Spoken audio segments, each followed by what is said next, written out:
मथुरा के कोसी कलां इलाके में 21 मार्च 2026 की सुबह गौरक्षक चंद्रशेखर उर्फ फरसा वाले बाबा की मौत हो गई। आरोप है कि गौ तस्करों ने उनकी बाइक को कुचल दिया। समर्थक इसे साजिश बताते हैं। गुस्साए लोगों ने दिल्ली आगरा हाईवे को जाम कर दिया, पथराव किया गया और पुलिस की गाड़ियां भी तोड़ दी गई। पुलिस ने एक आरोपी को पकड़ा और 3 को फरार बताया। फिलहाल कोसी कलां में भारी पुलिस बल को तैनात किया गया है। सूबे के मुख्यमंत्री योगी आदित्यनाथ ने मामले का संज्ञान लिया। फरसा वाले बाबा ब्रज के मशहूर गौरक्षक थे। वे हमेशा फरसा लेकर गायों की रक्षा किया करते थे। उनकी मौत के बाद से पूरे इलाके में तनाव है और लोग न्याय की मांग कर रहे हैं। इस घटना के बाद पूरे ब्रज में हंगामा हो गया है। तो चलिए आगे बढ़ते हैं और आपको विस्तार से बताते हैं कि आखिर क्या है ये पूरा मामला।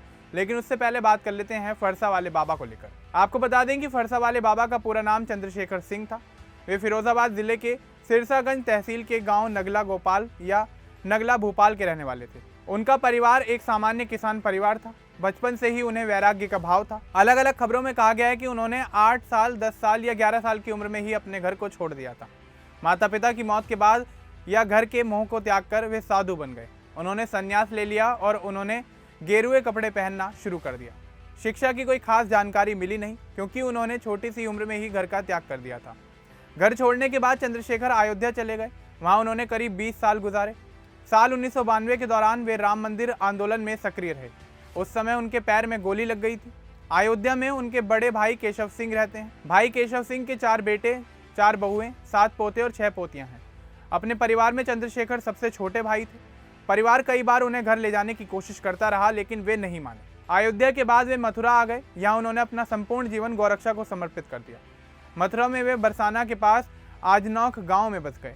छाता ब्लॉक के इस गाँव में उन्होंने एक बड़ी गौशाला बनाई। यहाँ उन्होंने अपना आश्रम और गौशाला चलाया। वे हमेशा अपने हाथ में 15 किलो का एक फरसा लेकर चलते थे। इसी वजह से लोग उन्हें फरसा वाले बाबा कहने लगे।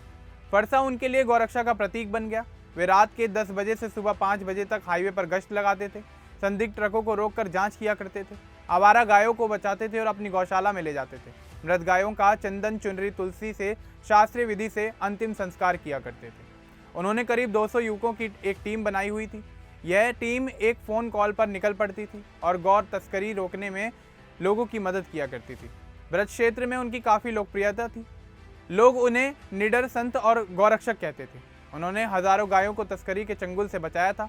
गौशाला में वे खुद गायों की सेवा किया करते थे। वे माथे पर बड़ा लाल टीका लगाया करते थे और गेरुए वस्त्र धारण किए रहते थे। उनका जीवन मंत्र था, लाख करो तीर्थ, पूजन करो हजार, गौ माता ना बचा सके, सब कुछ है बेकार।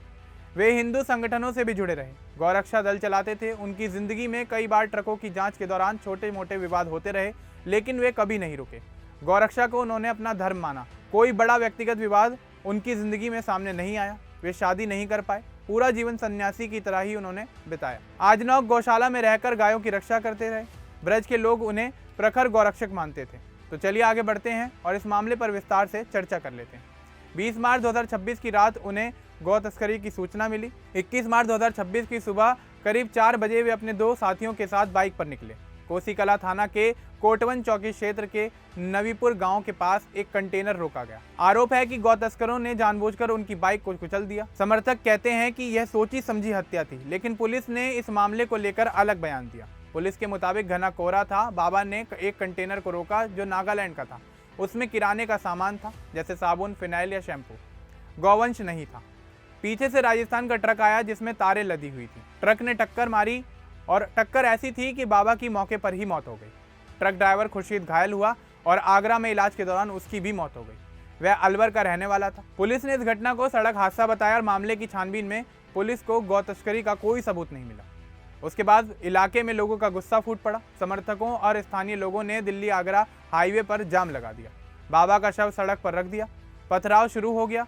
पुलिस की कई गाड़ियां क्षतिग्रस्त हुई। एसपी सिटी, एसपी ग्रामीण और एसडीएम की गाड़ियों के शीशे तोड़े गए। पुलिस ने लाठीचार्ज किया और आंसू गैस के गोलों का इस्तेमाल किया। इस दौरान कई पुलिसकर्मी घायल हुए। हाईवे पर वाहनों की लंबी कतार लग गई, जिसके चलते यातायात कई घंटे तक बाधित रहा। पुलिस ने तुरंत मामले की कार्रवाई शुरू कर दी। हंगामे और अफवाह फैलाने के आरोप में 13 से 16 लोगों को गिरफ्तार किया गया। इनमें हिंदू रक्षा दल के कार्यकर्ता दक्ष चौधरी भी शामिल थे। 3 अन्य आरोपी फरार बताए गए। नाकाबंदी की गई है। सीसीटीवी फुटेज से और भी लोगों की पहचान की जा रही है। एसएसपी श्लोक कुमार ने कहा कि अफवाह फैलाने वालों पर सोशल मीडिया के जरिए नजर रखी जा रही है। फेसबुक, ट्विटर और इंस्टाग्राम पर भ्रामक पोस्ट करने वालों पर सख्त कार्रवाई की जाएगी। बाबा के अनुयायियों ने मांग की है कि उन्हें गौपुत्र शहीद का दर्जा मिले, दोषियों को फांसी दी जाए। उन्होंने 6 मांगे रखी। पुलिस चौकी बाबा के नाम से हो, गौशाला को मदद मिले और समाधि स्थल बने, और इसके अलावा 3 अन्य मांगे भी रखी। डीएम चंद्र प्रकाश सिंह और एसएसपी ने आश्वासन दिए।